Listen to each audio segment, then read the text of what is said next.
Hi dears, welcome to Keerthi vlogger. ಎಲ್ಲರೂ ಹೇಗಿದ್ದೀರಾ? ಚೆನ್ನಾಗಿದ್ದೀರಾ ಅಂದ್ಕೊಂಡಿದ್ದೀನಿ. ನಾನು ಕೂಡ ಚೆನ್ನಾಗಿದ್ದೀನಿ. ಇವತ್ತಿನ ವಿಡಿಯೋ ಬಂದುಬಿಟ್ಟು KCET ಎಕ್ಸಾಮ್ ಬಿಟ್ಟಿದ್ದಾರೆ, ಅದು ಅಪ್ಲಿಕೇಶನ್ ಫಾರ್ಮ್ ಬಿಟ್ಟಿದ್ದಾರೆ. ಅದಕ್ಕೋಸ್ಕರ ಈ ವಿಡಿಯೋ ಮಾಡ್ತಾಯಿದ್ದೀನಿ. ಇದಕ್ಕೆ ರಿಜಿಸ್ಟ್ರೇಷನ್ ಆಗೋ ಡೇಟು ಜನವರಿ 23ರಿಂದ ಫೆಬ್ರವರಿ 21 ತನಕ ಇದೆ. ಮತ್ತು ಎಕ್ಸಾಮ್ ಇರೋದು ಏಪ್ರಿಲ್ 16, 17ಕ್ಕೆ.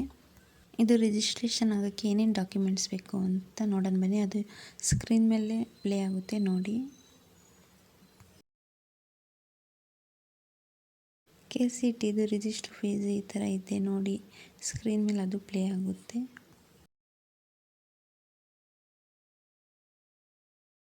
ಮತ್ತು ಇದು KCET ಎಕ್ಸಾಮ್ ಬರೆಯೋದ್ರಿಂದ ಸೆಕೆಂಡ್ PUC ಸ್ಟೂಡೆಂಟ್ಗೆ ಯಾವ ಥರ ಯೂಸ್ ಆಗುತ್ತೆ, ಅದು ಬರೆಯೋದ್ರಿಂದ ಏನೇನು ಮುಂದಕ್ಕೆ ನಾವು ಓದ್ಬೋದು, ಇದನ್ನೆಲ್ಲ ನನ್ನ ಸ್ಕ್ರೀನ್.